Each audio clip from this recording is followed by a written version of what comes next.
아버지 하나님을 기대하는 자들 가운데 찾아오셔서 아버지 하나님을 나의 하나님으로 고백하는 자를 가운데 찾아오셔서 저희들이 하나님을 듣고 하나님을 느끼고 하나님을 누리게 하여 주옵소서.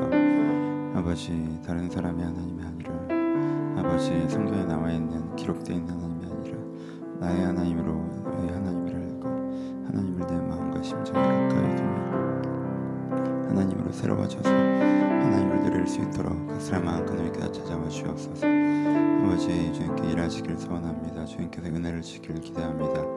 아버지께서 함께 하셔서 가스람의 심령과 생각 가운데 일하시길 소원합니다. 아버지 우리에게 은혜를 주시옵소서. 아버지 우리 가운데 은혜를 주시옵소서. 아버지 우리 가운데 은혜를 주시옵소서. 아버지 우리 가운데 은혜를 주시옵소서. 우리 가운데 은혜를 주시옵소서. 아버지 우리 가운데 은혜를 주시옵소서. 아버지 우리 가운데 은혜를 주시옵소서. 아버지를 기대하오니 은혜 찾아오셔서 은혜를 제가 노력하여 주옵소서. 아버지 고백한 대로 주님께 우리 가운데 내 하나님이 되어 주옵소서. 하나님 오늘도 하나님을 기대하며 하나님을 찾습니다. 성경에 기록되어 있는 하나님이 아니라 나의 하나님으로 하나님을 부릅니다. 아버지 하나님을 부르고 하나님을 초대하고 주님을 기대하는 각 사람의 심령과 주님께서 찾아와 주시옵소서. 이 시간 예배하고자 할 주님께서 각 사람만과 은혜 주셔서 하나님의 은혜로 새 마음을 얻고 하나님의 은혜로 새로워지고 살아나는 그 귀한 예배의 시간이 될 수 있도록 축복하여 주옵소서. 주님께 은혜 주시길 기대하며 살아계신 예수님의 이름으로 기도합니다. 아멘. 함께 나눌 말씀은 시편 27편 10절 말씀입니다. 시편 27편 10절 말씀. 27편 10절 말씀 제가 봉독해 드립니다. 내 부모는 나를 버렸으나 여호와는 나를 영접하시리이다. 아멘. 한 번 더 읽어 드릴게요. 내 부모는 나를 버렸으나 여호와는 나를 영접하시리이다. 아멘. 안녕하세요. 네, 오늘은 하나님이 나를 사랑하십니다 라는 제목으로 말씀을 나누려고 합니다. 사랑 시리즈로 이제 설교를 쭉 해오고 있는데요. 이 시리즈를 마무리하면서 3번 하나님이 나를 사랑하시는 것, 우리가 서로 사랑하는 것, 그리고 우리가 하나님을 사랑하는 것, 이제까지 얘기했던 것을 좀 요약한다면 요약하는 개념으로 여러분들이 어떤 설교를 정리하시면서 나누는 설교들이 될 것 같습니다. 한 번의 설교, 한 주의 설교도 있지만 한 텀의 설교가 있습니다. 그래서 시리즈 설교를 좀 하고 있는데 여러분들 사랑에 대해서 고민해보고 사랑에서 구하는 시기로 이 시기를 예배로 사용하고 있으니까 마지막 3주 오늘까지 포함해서 여러분들 좀 더 마음과 귀를 여셔서 하나님의 사랑 자체를 좀 더 묵상하고 누리는 계기가 되셨으면 좋겠습니다. 시작해 봅시다. 다윗의 어린 시절을 한번 생각해 보죠. 성경에 자세히 나와 있진 않아요. 근데 우리는 어떤 한 장면을 통해서 대략 이 집안, 이 사람이 어떠했구나라고 알 수 있는 부분들이 있잖아요. 그래서 어린 시절 한 장면을 오늘 생각해 보겠습니다. 어떤 장면이에요? 사무엘이 이새의 집에 축복하러 갔던 장면이죠. 그렇죠? 사무엘이 어떤 사람이었습니까? 얼마 전까지 나라를 통치하던 통치자이자 대선지자이자 나라의 구원자예요. 그렇죠? 하나님의 대리인이고요. 그런 사무엘이 이새의 집에 갑자기 방문을 했어요. 이새가 되게 긴장과 두려움과 기대, 이게 세 가지가 한꺼번에 오죠. 그래서 평안이니까 라고 물어봐요. 왜냐면 선지자가 왔을 땐 두 가지잖아요. 우리가 뭔가 잘못해서 저주하러 오거나 우리가 뭔가 좋은 일에서 축복하러 오거나. 근데 지금 사무엘이 뭐라고 했어요? 평안의 이유다라고 했어요. 그러니까 축복하러 왔다고 얘기한단 말이에요. 그러면서 아들들을 데려오라고 해요. 너희 아들들을 아들 중에 내가 축복할 사람이 있다는 거죠. 이게 얼마나 대단한 일입니까, 여러분? 이게 상상도 할 수가 없어요. 여러분들이 알고 있는 가장 유명한 목회자, 거의 뭐 교황? 캐톨릭이라면, 그렇죠? 그런 사람이 갑자기 우리 집에 와서 네 아이 중에 한 명을 내가 축복해야겠다는 거예요. 그렇죠? 그러니까 그래서 이제 제사를 준비하고 만찬을 준비해요. 그렇죠? 만찬. 그러니까 집안에 이건 1년에 한 번 이런 뭐 생일 파티 이런 것도 비교 안 되는 엄청난 만찬, 특별한 행사가 준비해. 이 가족의 너무너무 중요한 날이 된 거예요. 이 날이 사무엘이 왔으니까. 아들들을 다 데려오라고 그랬죠. 그런데 우리가 다 알고 있죠. 다윗은 안 부르죠. 아들들을 데려오라고 하는데 이 아버지 머리에서는 다윗은 생각이 안 나요. 걔는 데려오는 아들이 아니야. 집안에 축제가 벌어졌고 집안에 만찬이 벌어졌는데 여러분 이새의 가문은 그렇게 찢어지게 강한 가문이 아니었어요. 누군가 양떼를 돌볼 수 있었다고. 진짜 종들이 있잖아. 그렇죠? 근데 그냥 너무 자연스럽게 다윗은 양을 지켜야지. 그렇죠? 이게 상식처럼 이 집안에 흘러다니고 너무 당연했다는 사실은 이게 처음이 아니라는 뜻이죠. 오늘 특별히 얘를 잊어버린 게 아니에요. 무슨 뜻이에요? 이제까지 그냥 이거는 묵상이지만 이제까지 그쵸? 집안에 파티가 있거나 잔치가 있거나 아버지 생일날이거나 큰형 생일날이거나 결혼식이 있거나 뭔가 대단한 일이 있을 때 한 명은 그래도 관리를 해야 되니까 그 담당자는 누구였다? 다윗이었다. 그렇죠? 얘는 그런 애였어요. 얘는. 그렇죠? 다윗이 이 집안에서 성장할 때 어땠을까? 이건 나는 기억나지 않는 아들이잖아. 그렇죠? 종가 같은 아들이고 부려먹는 아들이고 그렇죠? 그래서 다윗이 고백하죠. 내 부모는 나를 버렸으나. 실제 이새가 다윗을 갖다 버린 적은 없어요, 여러분. 다윗이 이제 좀 나중에 알게 된 거죠. 내 부모는 날 버렸구나. 그 집안에서 내가 계속 성장했고, 그쵸? 다윗이 출세할 때까지, 다윗이 결혼할 때까지 그 집안에서 계속 성장했고요. 심지어 다윗이 출세한 이후에 다윗의 계기로 그 집안 사람들이 중용되기도 했습니다. 다윗이 왕이 됐을 때. 다윗의 가문, 이새의 가문은 다윗과 연결돼서 계속 진행이 됐었어요. 다윗은 이 아버지 어머니와 인연을 끊은 적이 없고요. 근데 다윗이 고백하죠. 내 부모는 나를 버렸으나. 한 장면이 더 있죠. 여러분 어때요?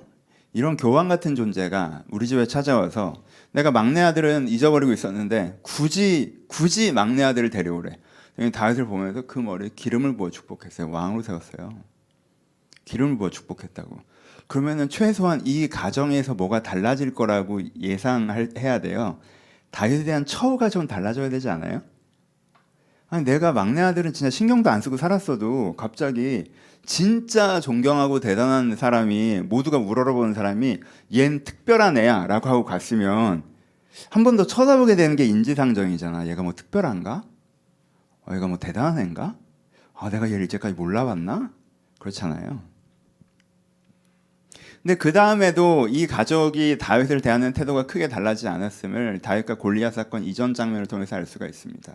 그 이전 장면을 보면요, 아들들 제일 대표적인 큰 아들 엘리압을 포함한 다른 아들들은 군인으로 출병해요. 근데 다윗은 심부름을 시켜요. 넌 심부름해 그냥 왔다 갔다 하면서 먹을 거 갖다 주는 역할해라고 한단 말이에요. 그래서 심부름 시킨 것까지도 오케이, 그럴 수 있죠.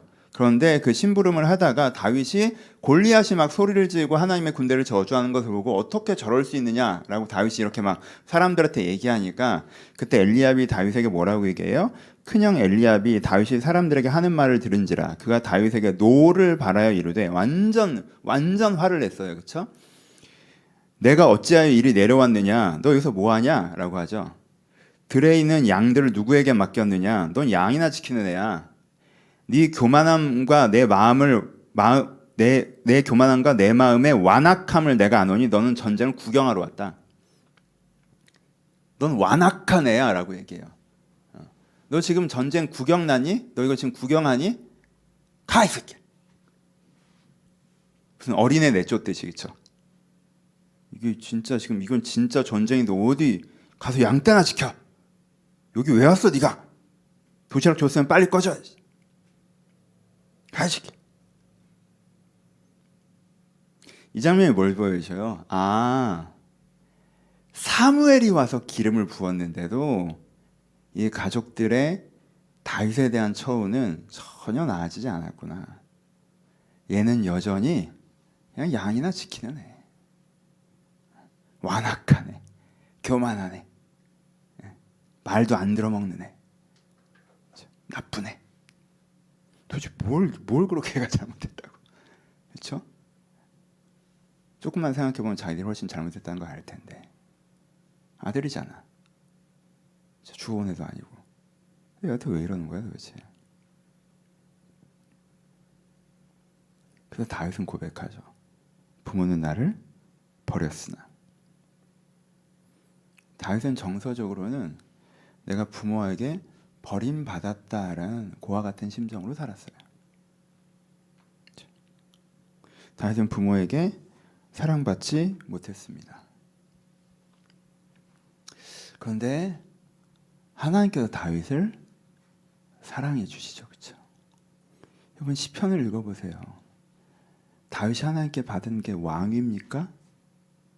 언약이에요? 사명인가요? 천국인가요? 아니요. 그런 것도 있지만 다윗은 자기가 하나님께 사랑을 받았다고 훨씬 더 많이 얘기해요. 그가 왕위도 받았고 언약도 받았고 사명도 받았고 뭐 대단한 영적 은혜도 받았지만 그것보다 다윗이 굉장히 많이 고백하는 건 하나님이 나를 사랑하신 것과 내가 하나님을 사랑하는 것에 대한 얘기예요. 여러분 시편을 읽어보세요. 다윗이 하나님께 받은 것 중에 가장 좋았던 게 뭔지 아세요? 사랑입니다. 어떤 사랑? 내 부모도 주지 못한 사랑. 성경에 얘기합니다. 다윗은요 하나님이 자기를요 풍성하게 사랑하셨다라고 얘기해요. 오직 나는 주의 풍성한 사랑에 힘입어 주의 집에 들어가 주를 경외함으로 예배하리이다. 시편 5편 7절. 주의 풍성한 사랑. 여러분 풍성하다는 단어를 언제 써요? 추수를 했는데 원래 한 100kg 나와야 되는 논에서 막 150kg가 나왔어. 야, 이번엔 막 풍성한 추수가 이루어졌다. 누가 나를 초대해서 갔는데 맛있는 음식이 다양하게 넘치게, 이거 다 먹을 수가 없어. 넘치게 깔려 있어. 이럴 때 이거 이렇게까지 풍성한 식탁을 나에게. 이때 쓰는 단어가 풍성함이에요. 그러니까 풍성하다는 건 뭐에 반대예요? 모자란 거에 반대죠, 그렇죠? 풍성한 건 이제 넘치는 거예요. 그러니까 다윗이 하나님께 사랑을 받았는데 내가 뭐 부모에게 사랑받지 못한 거 뭐 그런 거 상관없이 그게 다 채워지고도 남을 정도로 넘치게 사랑을 받았다라고 표현을 해요. 주의 풍성한 사랑에 힘입어. 다윗은 하나님의 사랑에 대해서 또 뭐라고 얘기해요? 하나님의 사랑이 나에게 항상 힘이 되었다라고 얘기를 해요. 표현하기에 나의 힘이 되신 여호와여 내가 주를 사랑하리라는 가장 유명한 구절도 있고요. 좀 사랑이라는 단어에 집중하면 나는 오직 주의 사랑을 의지하여 싸우니라고 표현을 해요. 마음이 힘들 때 다윗에게 힘을 준 게 뭐예요?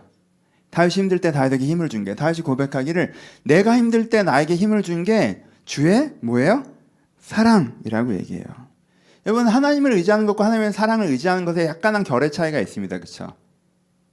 물론 하나님을 의지하는 것에 사랑도 다 포함되고 하나님의 사랑을 의지하는 거에 그의 능력과 인도하심도 포함되지만 하나님을 의지한다고 하면 우리는 조금 더 주님의 인도하심, 지혜와 그쵸 능력을 더 많이 생각하죠. 그쵸? 하지만 여기서는 하나님의 사랑을 의지한다라고 얘기해요. 하나님의 사랑을 의지한다. 하나님의 사랑을 의지한다는 게 뭐예요? 하나님의 그 사랑이 나에게 뭐가 된다는 거예요? 힘이 된다는 거예요. 여러분 그럴 때 있으시죠? 마음이 힘들 때, 그렇죠? 마음이 지칠 때, 그때 누군가 나를 사랑한다는 게 굉장히 힘이 되죠. 의지가 되죠. 그렇죠? 그 사랑이 나에게 힘이 된단 말이에요. 그 사랑하는 사람이 나한테 돈을 보내서가 아니라 그 사랑하는 사람이 나한테 번뜩이는 아이디어를 내서 이 문제를 돌파하게 해줘서가 아니라 그 사람이 나를 사랑하는 것 자체가 나에게 힘이 된다는 거예요. 그렇죠? 그러니까 뭐예요? 다윗이 언제 내가 힘들 때 뭘 의지해요? 주의 사랑을 의지한다라고 표현을 합니다. 이 표현은 다 살펴볼 수 없을 정도로 성경에 많이 등장하고 있습니다. 하나님이 다윗을 사랑하는 표현과 다윗이 하나님을 사랑하는 표현은 시편에 반복적으로 등장합니다. 여러분들이 잘 쓰시는 성경 어플에 그냥 검색어에 사랑만 쳐보시고 시편을 클릭해 보세요. 몇 단어가 뜨는지. 그 중에 굉장히 많은 단어가 다윗이 하나님을 향한 사랑 고백이고 하나님의 사랑이 다윗에게 어떻게 의미가 있는가에 대한 표현들입니다. 다윗이 얘기하죠. 하나님의 사랑이 자신한테 놀라웠다고 얘기합니다. 여호와를 찬송할지로다 견고한 성에서 그의 놀라운 사랑을 내게 보이셨습니다. 하나님의 놀라운 사랑. 진짜 놀랍다. 어떻게 이렇게 사랑하시지? 깜짝이야. 풍성함보다 어떤 면에서 더 큰 표현이죠. 이 정도일 줄 몰랐는데 하나님 정말 나를 엄청 사랑하시는구나. 나를. 뭐라고 얘기합니까? 다윗이 그래서 하나님에 대해서 얘기할 때 이게 내 사랑이라고 표현을 해요. 여러분. 여호와는 나의 사랑이시오, 나의 요새시오, 나의 산성이시오. 내 사랑. 그렇죠? 이게 정말 연인끼리나 쓰는 표현들이죠. 그렇죠? 내 사랑. 하나님은 내 사랑이에요. 그렇죠? 다윗이 하나님께 받았던 가장 큰 것은 사랑이었어요. 그 사랑을 보통 많이 받은 게 아니에요. 놀랍도록 받았어요. 풍성하게 받았어요. 그렇죠? 자기가 삶에서 그 사랑이 자기의 의지할 바 되었어요. 그래서 다시 뭐라고 고백해요? 내 부모는 나를 버렸으나 여호와는 나를 영접하십니다. 그러면 영접이 뭡니까? 이게 왕이나 고관대 너무 중요한 사람이 우리 집을 방문해서 주인이 완벽한 준비를 하고 뛰쳐나가 맞이하는 게 영접이에요, 여러분. 그렇죠? 근데 다윗이 어떻게 느껴져요? 하나님이 나를 이렇게 영접한다는 거야.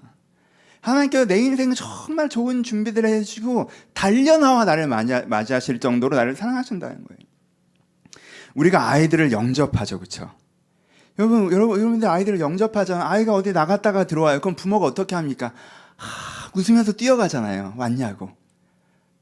수고했다고 하고 뛰어가고 안아주고 아이가 필요한 음식을 준비해놨고 아이에게 씻을 물을 준비해놨고 그렇죠? 영접하잖아요. 우리가 아이들을 항상 영접하죠. 뭐 그냥 왔냐 하고 뭐 아무거나 네가 차려 먹어라 이렇게 안 하잖아요. 그렇죠? 영접한다. 그러니까 다윗이 어떻게 느껴지는 거야? 하나님이 나에게 그런 부모 같은 거야. 막 수고하고 돌아오면 왔냐고 쉬고 먹고 마시고. 그렇죠?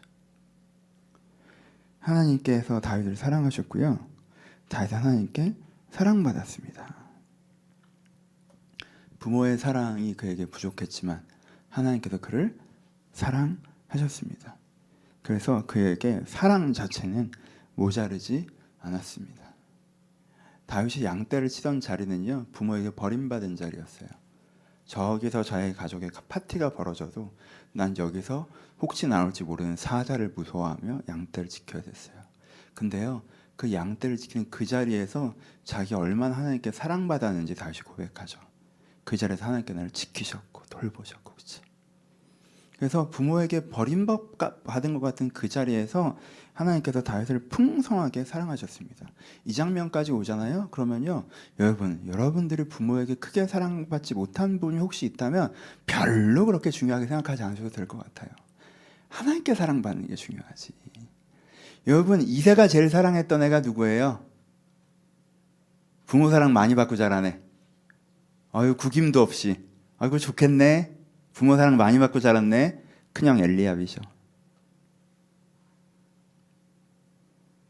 여러분, 부모 사랑 받았느냐 안 받았느냐 여러분 인생에 결정적인 차이 만들지 않습니다. 하나님의 사랑을 받았느냐 안 받았느냐가 여러분 인생에 결정적인 차이를 만들어요. 그러니까 그 하나님의 그 풍성한 사랑을 힘입어. 이 다윗의 고백을 기억하세요. 하나님의 그 풍성한 사랑. 하나님께 여러분들을 사랑하신다고 하면 지겨우시죠? 얼마나 지겨워요. 교회에서 맨날 하는 얘기잖아요. 하나님께 여러분들 사랑하시면 하나님께 여러분들 사랑하십니다. 알죠? 하나님께 나를 사랑하시는 거 알아요. 근데 여러분 정직하게 여러분들 마음에 물어봐요. 하나님의 사랑을 풍성하기까지 아십니까? 정말 여러분들이 고백하기에 하나님의 사랑이 나한테 너무 풍성해서 사랑은 뭐 넘치는데 이거는 뭐 사랑 받을 건 다 받았는데 그러십니까? 아니면 여러분 아직 잘 모르는 거예요. 배워가세요. 알아가세요. 누려가세요. 여러분, 이 시리즈 설교에 가장 여러분들 드리고 싶은 말씀이에요. 여러분 하나님의 사랑 아직 충분히 모르세요. 여러분 아주 초입이에요. 그냥 발에 찰랑찰랑하고만 있는 거예요. 하나님의 사랑은 정말 깊고도 넓습니다. 그 깊은 사랑의 바다로 들어가 보세요. 거기에 몸을 잠가 보세요. 하나님의 사랑으로 여러분들의 마음을 채워보세요. 그게 정말 성경에서 말하는 구원의 가장 큰 부분입니다. 그것들을 기대하고 경험하셨으면 좋겠습니다. 오늘의 적용점 좀 얘기해 봅시다. 좀 이 부분을 하나에 좀 적용해서. 여러분, 우리가 가진 문제의 일부는 돈 문제입니다. 여러분, 돈이 없는 게 여러분들 문제일 수가 있어요. 그렇죠? 우리가 가진 문제의 일부는 일의 문제예요. 여러분의 직장의 문제예요. 좋은 직장을 찾으셔야죠. 여러분들이 가진 문제의 일부는 시간의 문제고요. 사람의 문제고요. 철학의 부재의 문제고요. 건강의 문제입니다. 그렇죠? 여러분들이 그 문제가 있으시죠? 그 문제를 하나님과 함께 상의하고 풀어가세요. 네, 여러분들이 가진 문제의 일부는 사랑 없음의 문제예요. 그게 유일한 문제라고 얘기하지 않아요. 하지만 그 문제가 없다고 얘기하지 않습니다. 그렇죠? 여러분들이 가지고 있는 문제의 일부는 사랑 없음의 문제입니다. 여러분, 사랑이라는 게 뭐냐면요, 사랑은요 자아를 형성시키는 에너지예요. 제가 자주 말씀드리죠. 한 인간이 태어나서 늑대 인간으로 자라나가면 인격이 아예 형성되지 않는다고. 부모의 사랑이라는 걸 받으면서 이 아이의 자아가 형성된다고. 그렇죠? 부모가 약간 폭력적이고 억압적이고 그러면 이 아이의 자아가 제대로 형성되지 않는다고. 부모가 이 아이를 충분히 사랑해줘야 이 아이의 원래 그 모습, 자아를 만들어주는 게 아니에요. 원래 이 아이에 내재돼 있단 말이에요. 그럼 부모가 충분히 사랑해주면 이 자아가 형성된다고. 딱 자아가 형성돼요. 근데 그러니까 충분히 사랑을 못 받으면 무슨 일이 생기겠어요? 내가 누군지 내가 잘 모르는 자아상의 문제가 생겨요. 내가 누군지 내가 잘 모르겠어요. 자아상의 이슈가 생겨요. 그럼 이 자리를 뭐가 차지하냐면 상황에 반응하면서 형성된 내가 차지해요. 성경적으로는 날아온 먼지가 마치 나인 것처럼 그 자리를 차지한다고. 그러니까 근데 본인이 느껴요. 이게 진짜 내가 아니라는 거. 그 괴리 속에서 살아가게 돼요. 포인트를 아시겠어요? 내가 부모의 사랑을 충분히 못 받으면, 뭐 꼭 부모가 아니라 내가 사랑을 충분히 못 받으면 자아상이 형성되질 않아요. 내가 어떤 사람이 내가 잘 모르게 된다고. 내 자아가 형성되지 않으면서 자아상이 형성되지 않아요. 그러면 사람은 여기에 뭘 느껴요? 커다란 구멍을 느껴요. 뭔가 여기 구멍이 뚫려 있는 걸 직관적으로 느껴요. 그러니까 이걸 채우려고 여러 가지를 하기 시작해요. 그게 다 사랑 없음의 문제예요. 여러분, 내가 사랑받아서 내 자아성이 형성되지 않잖아요? 그러면요, 첫 번째 특징이 불안도가 높아요. 내가 있는데 내가 없는 것 같잖아. 이게 얼마나 모순적인 상황이에요. 이 상황이 되게 불안하단 말이에요. 내가 없어질 것 같잖아. 내가 있는데 내가 없는 것 같아. 내가 없는 것 같으니까 내가 없어질 것 같아. 그러니까 내 존재가 흐릿해지는 기분이 들거든. 정서적으로는 그렇게 느껴요, 실제. 그러니까 불안이 높아진다고. 이 불안을 잠재울 수 있는 게 뭐예요? 사랑을 배제하고는 다른 사람의 인정이죠. 사람들이 나를 인정해주면 내가 이젠 내가 존재하는 것 같아.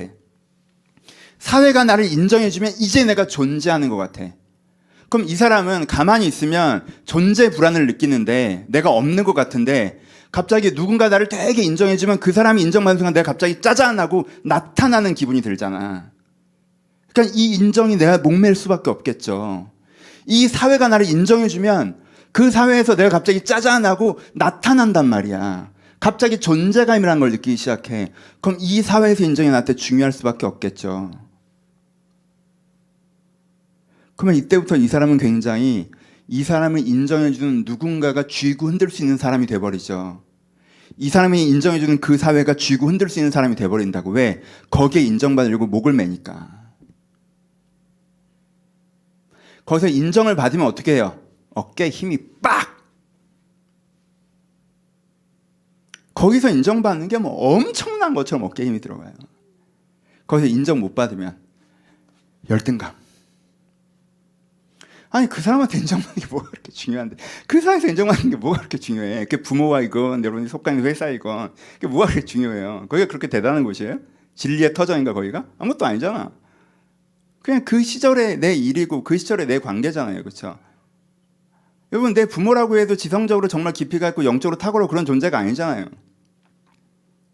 근데 그 사람 인정이 나한테 뭐가 그렇게 중요해요? 근데 그게 너무 중요해지죠. 그래서 그 인정을 못 받으면 어떻게 돼요?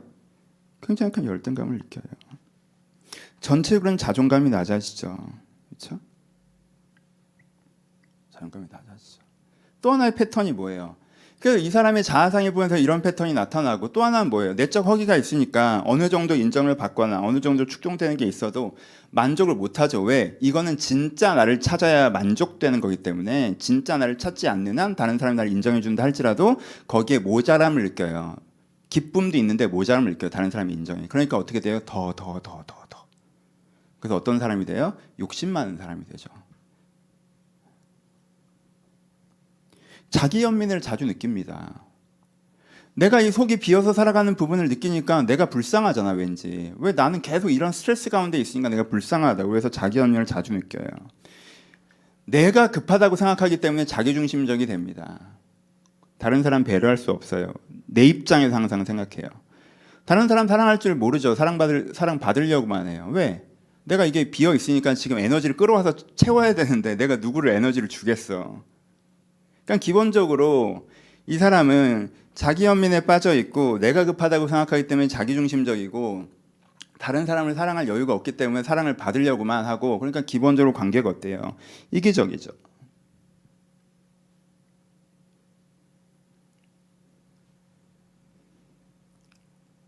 그러니까 건강한 태도로 관계를 맺기 어려워요. 어떤 사람은 사회 인정보다 관계 인정을 더 중요하게 생각하니까 저 사람의 사랑으로 내 마음을 채우려고 한단 말이야. 그게 쉽지가 않지. 쉽지가 않지 사실. 과도한 기대, 애착, 의존, 소비적 관계, 그렇죠. 저 사람을 날 채워야 되니까 과도하게 기대하게 하고 애착하고, 그렇죠. 이 사람을 갖다 쓰고 싶어하고, 그렇죠. 그러다 반대로 실망하죠. 그 사람이 그렇게까지는 안 해주니까. 그러니까 실망, 비난, 피해의식. 난 이만큼 기대했는데 이만큼밖에 안 해니까 실망하고 비난하고 피해의식을 갖고, 그리고 그 사람을 내 뜻에 맞게 조정하려고 하다 보니까 기만적이게 되고 자기 비하하고, 그렇죠? 억압적이고, 그러다가 안 되면 이제 실망해서 고립하고 가면의 인격으로 살아가고 무례해지고, 약간 이거 하나하나가 특징적으로 나타나죠. 또 하나. 그래서 전반적으로 어때요? 인생의 기본 정서가 되는 게 없다고 느껴요. 다른 사람이 보면 야, 잘 되고 있잖아. 뭐가 문제야 도대체. 근데 본인은 되는 게 없다고 느껴요. 왜? 플랭크가 안 채워지니까. 이렇게 하면 채워질 줄 알았는데 안 채워지고, 저렇게 하면 채워질 줄 알았는데 안 채워지고, 계속 내 입장에서는 실망의 연속인 거예요. 그래서 불평불만이 많습니다. 여러분들 오해하지 마세요. 많은 분들이 이런 문제를 가지고 있어요. 많은 분들이 이런 문제를 가지고 있어요. 그리고요, 되게 많은 분들이요, 이게 내 인격이라고 생각해요. 아니에요. 그건 여러분들의 증상이에요. 이런 모습은요, 증상이에요. 여러분들의 인격이 아니라. 여러분들은 이거보다 훨씬 더 괜찮은 사람들이에요. 훨씬 더 괜찮은 사람들이에요. 근데 영양실조 걸린 것처럼 내가 사랑을 충분히 공급받지 못하면 누구나 이런 증상이 나타나요. 뭐 못 먹으면 손 떨리는 것처럼, 밥 못 먹으면 못 걷겠는 것처럼 내가 사랑을 충분히 공급받지 못하면 이런 증상이 나타난다고. 자아상이 약화되기 때문에 불안이 높아지고, 그 불안이 높아지는 걸 어떻게든 충족하려고 그러니까 나를 인정해주는 사람들의 인정에 되게 목매달게 되고, 그러니까 나를 조금이라도 부정평가하는 사람들의 그 평가에도 내가 견디질 못하고 반격하게 되고, 그거 인정받으면 내가 되게 자만해지고, 인정 못 받으면 되게 자기 비하하고, 다른 사람의 관계로 나를 채우고 싶어 하니까 그 사람한테 과도한 기대를 걸고 집착하고, 그러다가 실망하면 내가 공격하게 되고 자기 비하하게 되고, 이렇게 된 그냥 패턴이에요. 여러분들 인격이 아니에요. 저도 사랑의 에너지가 떨어지면 똑같은 패턴을 보여요. 똑같은 패턴. 특별한 것도 아니에요. 대단한 것도 아니고 유니크한 것도 아니에요.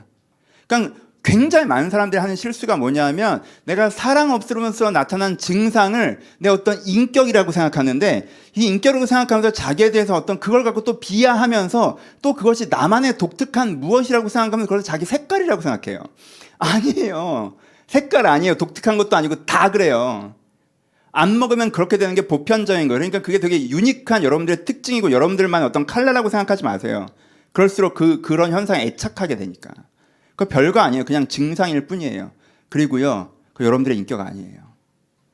여러분 그보다 훨씬 더 괜찮은 사람들이. 그건 증상이에요. 그건 증상. 내가 사랑을 충분히 받으면 다 사라지는 증상. 사랑을 충분히 받으면요, 존재감이 확보되죠. 자아상이 딱 형성돼요.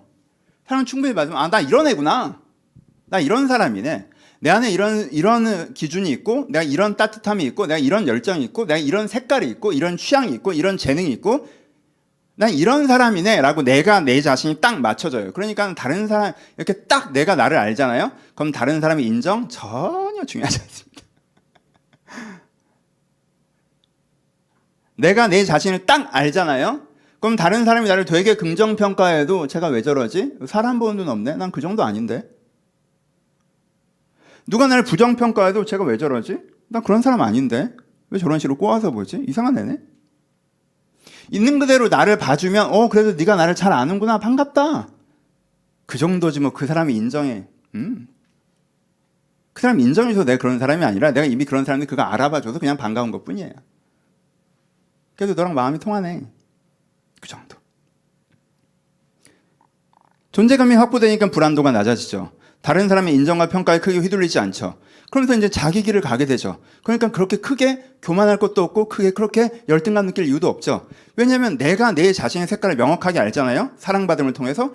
그러면은 내가 사회적 사다리 속에 나를 집어넣고 생각하지 않거든요. 그러면 다른 사람도 그렇게 바라보지 않아요.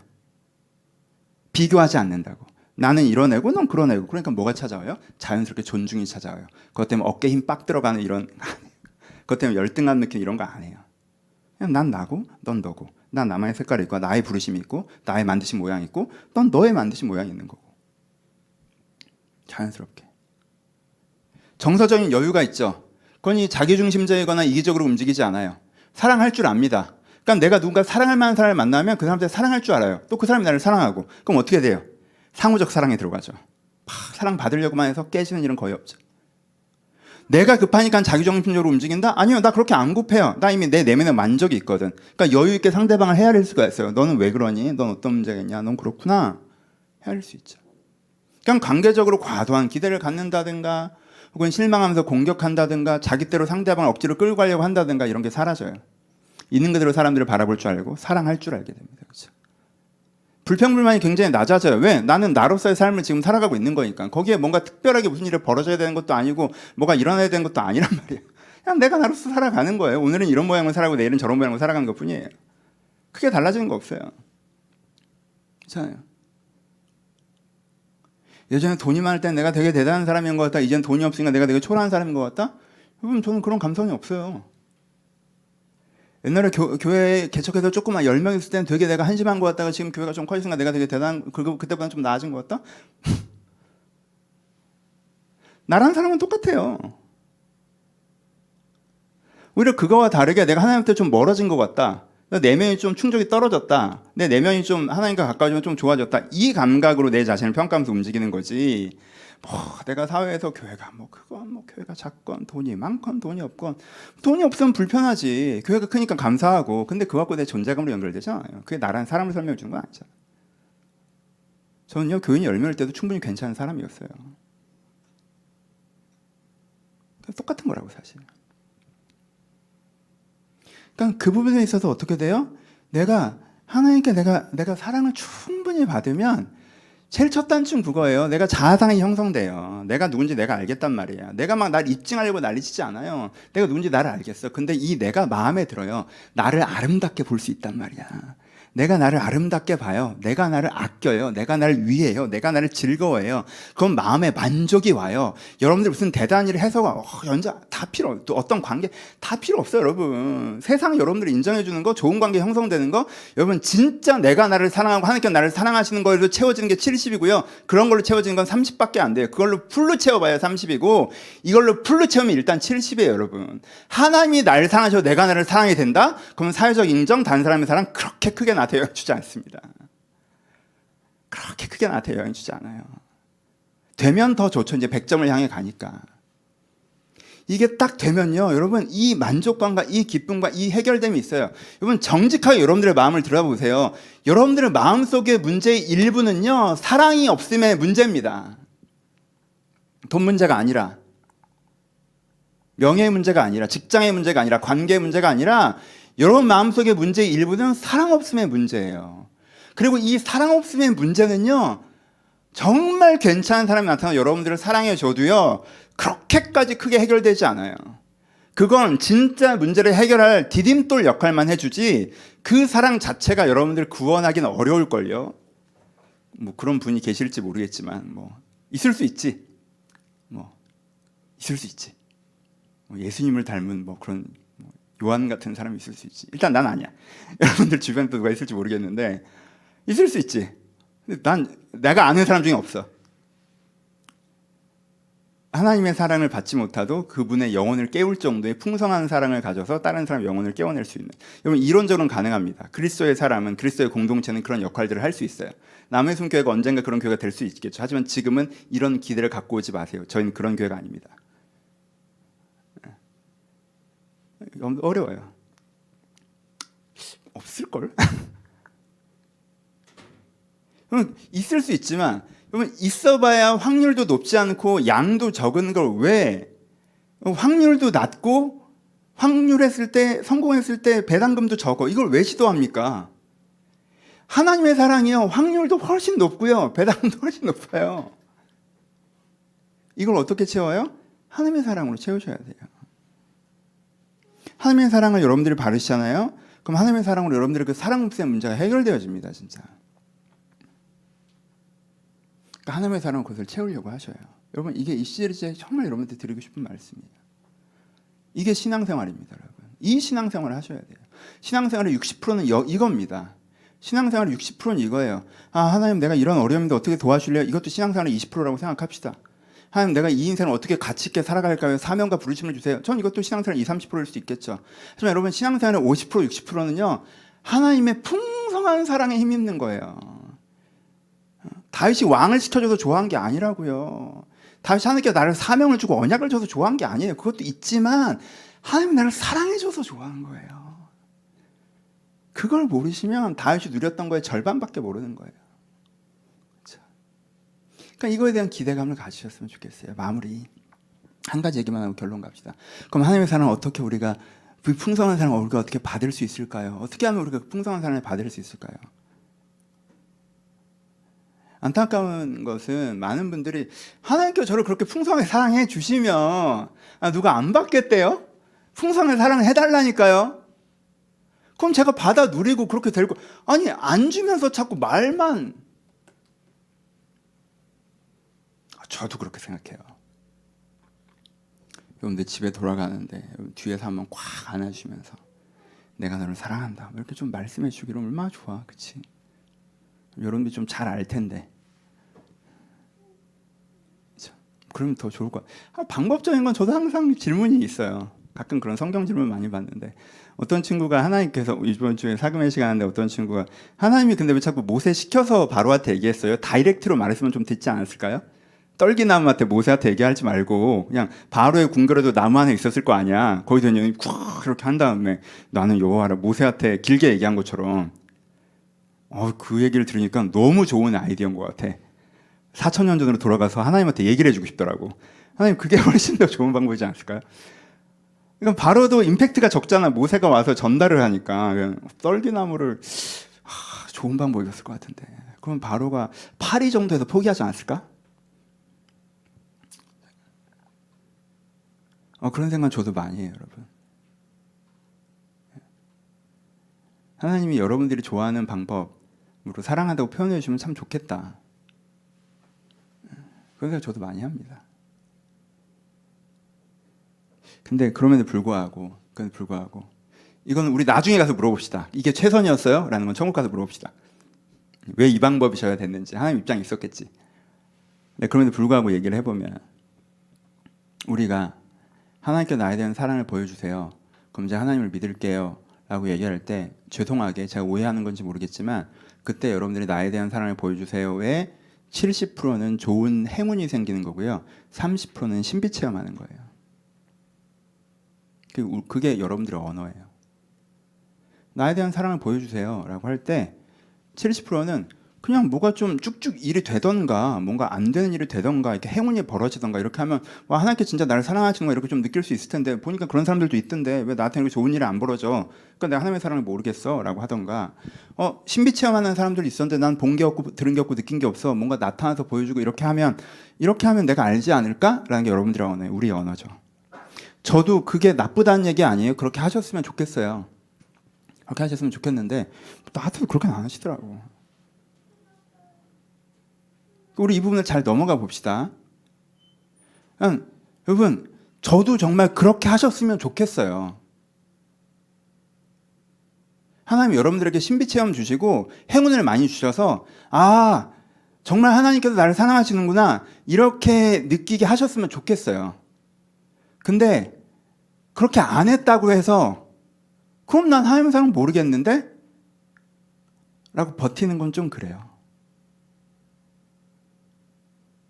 하나님을 위한 변명을 좀 해보죠. 하나님이 이 방법 여러 번 써보셨었거든요. 성경 읽어보시면 솔로몬한테 그렇게 하셨어요. 내가 널 얼마나 사랑하니 내가 돈으로 보여줄게. 솔로몬이 타락하죠. 교회사에도 여러 번 하셨어요. 유럽교회 그렇게 하셨죠. 내가 너희를 얼마나 사랑하는지 돈으로 보여줄게. 4세기 기독교에도 그렇게 하셨어요. 내가 너희를 얼마나 사랑하는지 내가 권력으로 보여줄게. 핍박받는 400년 동안 타락하셨던 기독교가 로마의 국교화되면서 타락하죠. 니네가 이 세상을 장악하고 니네 뜻대로, 교회 뜻대로 세상이 굴러가게 해줄게. 1000년의 어둠의 역사가 시작됐죠. 기독교 국가가 세상에 가장 큰 영향력을 갖게 해줄게. 영국이 그렇게 했어요.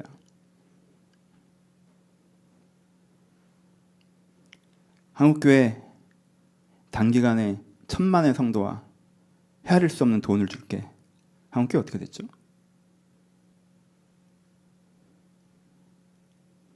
여러분, 성경에 여러분들 주변에 수많은 신비 체험한 분들이 계십니다. 그분들이 어떻게 되죠? 생각보다 쉽지 않아요. 생각보다 쉽지 않아요. 여러분, 제가 부탁드리는 거예요. 이거는 여러분들 생각이 틀렸다는 건 아니에요. 근데 여기는 여러 가지 논쟁의 여지가 있고 대화의 여지가 있다는 거예요. 그렇죠? 그러니까 근데 제가 요청하는 건 딱 하나인데, 간절함을 알겠어. 근데 요청하는 건 딱 하나예요. 하나님이 나한테 행운을 주지 않고 신비체험을 주지 않았으니까 나를 사랑한다고 나한테 얘기하지 않는 거다. 행운과 신비체험의 언어가 아니면 나는 안 듣겠다. 그 전까지는 하나님께서 나를 사랑한다고 하지 마라 라고 하면 진도는 안 나가요. 여러분, 이쪽으로 와보셨으면 좋겠어요. 이렇게. 다른 방법은 그냥 기도하는 거예요. 믿음의 기도, 고백의 기도. 하나님, 하나님께서 나를 사랑하신다고 하는데 제가 그 사랑을 알고 싶습니다. 그 사람을 누리고 싶습니다. 하나님, 내가 성경을 믿을게요. 이게 기대의 믿음이라고 말씀드렸죠. 내가 성경을 믿을게요. 십자가의 그 사랑을 내가 믿어볼게요. 나 아직 잘 모르겠는데, 솔직히 아직 잘 모르겠지만 진짜 하나님께서 세상을 이처럼 사랑하다 독생자를 주셨으니 자기 아들을 주시기까지 사랑하는, 그걸 우리가 기독교가 시작하는 거잖아요. 그러니까 그만큼 나를 사랑하는 걸 내가 믿어볼게요. 한번 내가 믿고자 합니다. 그 사람을 내가 묵상합니다. 그 사람을 알고자 합니다. 사랑을 초대하는 기도, 사랑을 믿는 기도, 그리고 사랑을 신뢰하는 가운데 하는 고백. 하나님, 내가 하나님을 사랑한다고 내가 믿으니까, 믿고 믿는다면 내가 얘기해보면 하나님, 제가 이게 힘들어요. 이게 어려워요. 이런 부분이 있어요. 하나님, 저 오늘 여기 이게 너무 좋았어요. 하나님, 저 지금 여기 함께 계시죠. 내가 외롭지 않아도 되는 거죠. 내가 하나님과 기쁨을 나눌 수 있죠. 하나님과 내 슬픔을 나눌 수 있죠. 저 그럼 믿고 그렇게 해볼게요. 그렇게 하나님과 정서적으로 교제하는 기도. 처음에는 이게 내가 뭐 하는 짓이냐 싶을 수도 있는데, 내가 그렇게 정말 하나님의 사랑을 찾고 구하고 기대하고 믿고, 내가 하나님께 나를 고백할 때, 내가 하나님과 내 삶을 나눌 때, 뭔가 이게 하나님이라는 존재에 대해서, 내가 허공에 대해서 얘기하는 것 같다가 하나님께 나에게 어떤 감정선을 주시고, 그렇게 기도하다가, 정말 저도 처음엔 그렇게 기도하다가 이게 막 엄청나게 하나님께서 나를 위로해 주신 것 같아서 눈물을 흘리고, 내가 정말 그런 다음에 난 또 시니컬한 사람이니까 이게 그냥 심리적 효과가 아닌가, 이거 약간 내가 사이코 드라마 같은 거 혼자 한 거 아닐까? 내가 내 슬픔 이렇게 혼자 이렇게 연기하듯 고백하면 그 감정이 다 그런 건 것 같은데, 그 과정을 또 겪고, 근데 어느 지점에서 이게 나 혼자 이런 내 진짜 셀프 위로하는 거랑 다른 하나님의 부어주시는 마음들을 또 느끼고, 그건 아닌가 보다 또 알고, 근데 그게 이제는 간헐적인 게 아니라 좀 일상적이 되고, 일상적이 되다 보니까 그게 어떤 감각이나 사건이 아니라 이분이 정말 이런 마음이구나 라고 좀 받아들여지고, 여러분, 이렇게 5년 10년 걸리는 거예요. 그럼 결혼해서 살면서 이 사람이 진짜 나를 사랑하긴 하는구나, 이거 여러분 때로는 5년 10년 20년 걸립니다. 진짜 알아가기까지. 그냥 그렇게 이렇게 쌓아가는 거예요. 그렇게 그러면 여러분, 이게 정말 마법처럼, 그렇잖아요.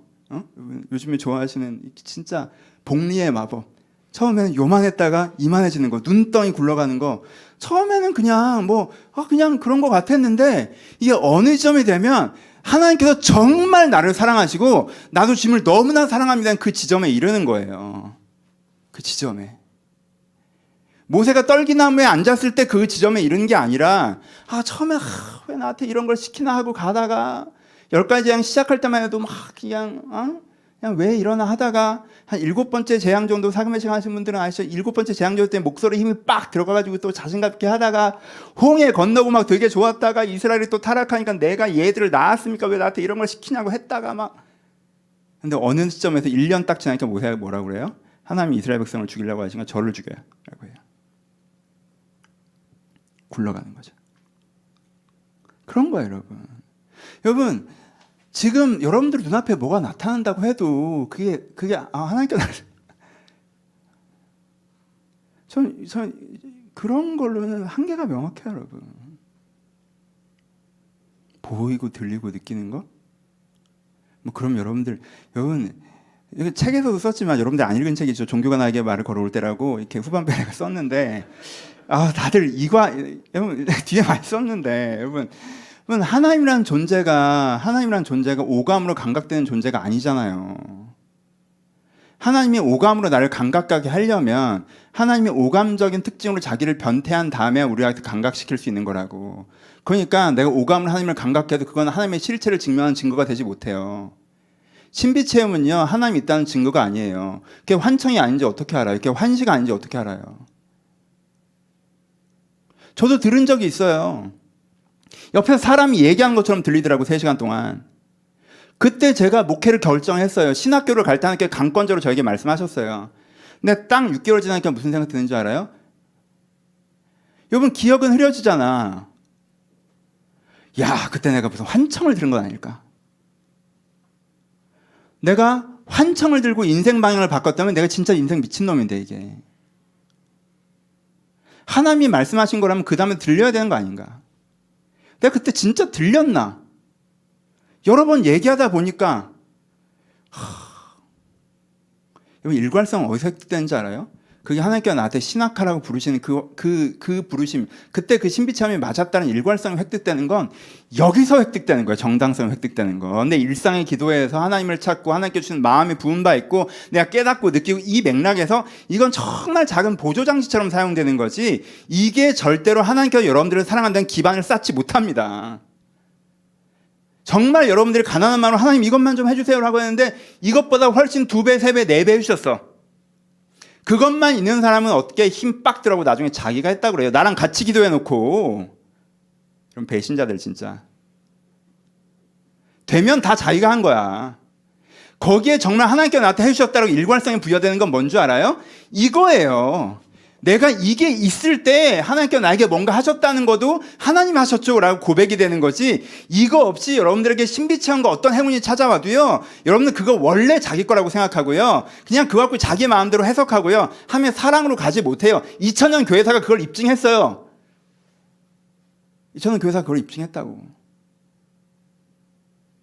그럼 여러분 이게 너무 길게 해서 미안해요. 여러분 제발 부탁인데 하나님께서 나를 사랑하시는 걸 돈과 신비로 보여라. 그러면 믿겠다. 그걸 안 하면서 뭘 나를 사랑한다는 거냐라는 포션에서는요. 이건 진짜 나도 하나님께 서운한 건데 그런 사람한테는 좀 한번 해줬으면 좋겠는데 하나님은 또 그런 또 안 해줘. 고집스러워 하나님도. 하나님 그냥 좀 한번 해주지 그냥. 하나님 믿을 것 같은데 하나님 보기엔 그거 해줘봐야 안 믿을 것 같나 봐. 보통 하나님 생각이 맞더라고. 나도 여러 번 봤거든. 해줬더니 사람만 바뀌더라고. 돈 벌더니 신비체험 했더니 그거 하나님을 사랑하는 걸로 가기로 아니라 교회에서 그거 갖고 자랑하고 다니더라고. 저래서 안 해주나? 그러니까 여러분 그 포션을 좀 내려놓으시고 그렇잖아요. 우리는 돈 부자 되면 난 안 변할 것 같지만 사실 내가 변할지 안 변할지는 난 모르고 하나님이 아는 거죠. 그러니까 하나님이 안 변, 그럼 모르겠어요. 그러니까 이건 좀 내려놓고 이건 논쟁적인 분이니까 내려놓고 일단 하나님의 사랑을 받는 이 방법으로 한번 해보셨으면 좋겠어요. 잔소리 길게 해서 미안해요. 근데 정말 여러분 목사님 설교 시리즈 사랑 시리즈 되게 좋았어요. 사랑에 대해서 새롭게 알게 된 계기였어요. 알아서 뭐 하려고.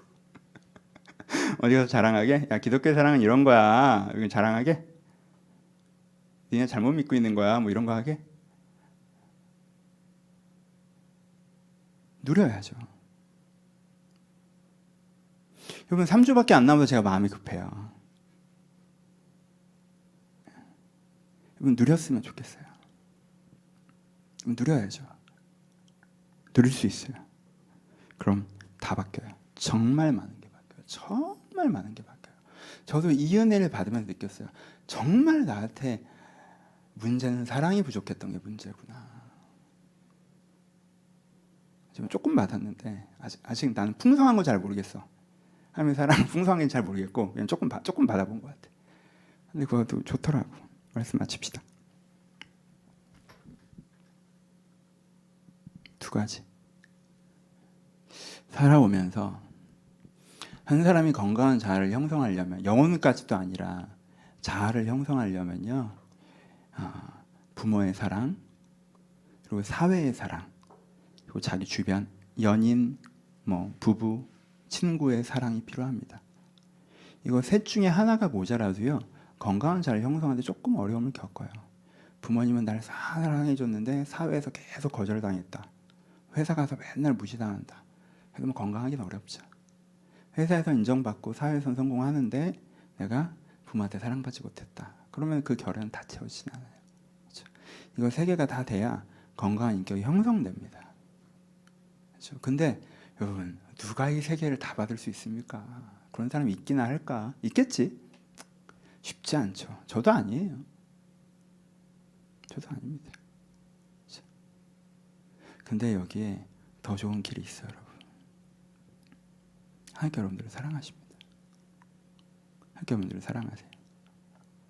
여러분 그 사랑을 믿고 기대하고 찾고, 여러분들 기도에 무릎 꿇었을 때 여러분들 하는 가장 중요한 기도들이 여러분들 상황의 기도일 수도 있고 다 좋아요. 사명 기도일 수도 좋은데, 여러분들 진짜 상황 기도도 하시고 사명 기도도 하시는데 최소한 그만큼은 하나님과의 사랑의 대화.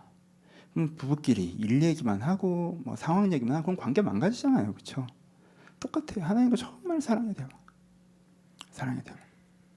내 주님의 사랑을 알고자 하고 주님의 사랑을 느끼고자 하고, 그래서 내 마음을 토로하고 내 기쁨을 나누고, 하나님 감사하다고 하고 또 힘들었다고 하고 서운하다고 하고 언제까지 이래야 되냐고 하고 도와달라고 하고, 그 맥락에 하나님께 도움 주잖아요. 그럼 그거 진짜 선물처럼 느껴서 하나님 고마워요.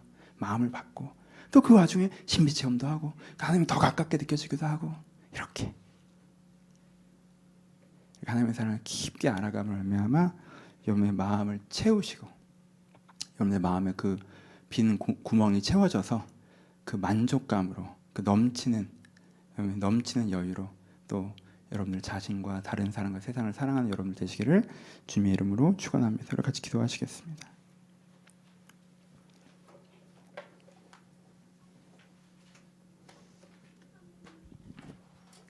여러분, 하나님을 사랑하십니까? 하나님의 사랑을 아십니까? 하나님께 여러분들을 사랑하신다, 하나님께 여러분들을 사랑하시는 걸 아십니까? 그럼 얼마나 아십니까? 우리 기대로 해봅시다. 하나님, 제가 주님의 사랑을 더 알아가고 싶습니다. 누려가고 싶습니다. 그럼 고백하시면서, 내가 사랑 자체를 구하는 기도를 하실 분들은 그 기도를 하시고, 그냥 하나님의 사랑을 신뢰하는 가장 좋은 표현이 정직하게 마음을 나누는 것이라고도 생각해요. 여러분 이번 한 주에 힘들었던 일, 좋았던 일 있으시면 하나님께 정직하게 그것들을 좀 나누시고, 또 미래에 두려운 것이나 계획하는 것들이 있어도 정직하게 사랑의 하나님을 신뢰하면서, 그 사랑의 하나님이 나에게 의지가 된다라고 다윗은 고백했는데, 그렇게 함께 기도했으면 좋겠습니다. 함께 기도하겠습니다. 하나님 아버지, 하나님 아버지, 주님께 우리를 사랑하시는데, 주님께 우리를 사랑하시는데, 주님께 우리를 사랑하시는데, 아버지, 주님께 우리를 사랑하시는데 제가 그 사랑을 다 알지 못합니다. 제가 그 사랑을 다 누리지 못합니다. 아버지, 제가 그 사랑을 다 체험하지 못합니다. 아버지, 내가 그 사랑 가운데 들어가지 못합니다. 아버지, 그 사랑이 저희 가운데 있기를 바랍니다.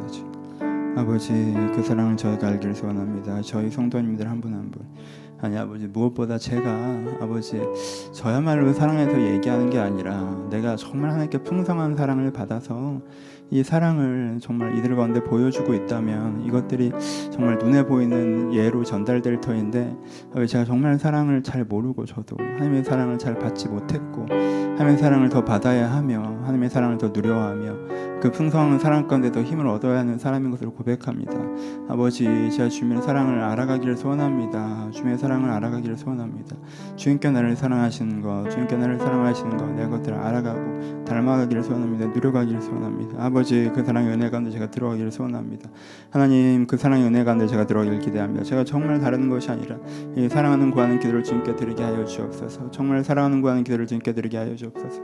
우리가 정말 하나님의 사랑을 구하며 우리의 사랑을, 하나님의 사랑을 기대하며 나아갈 때 주님께서 각 사람의 마음까지 주의 사랑을 부어주는 그날을 제가 경험케 하여 주옵소서.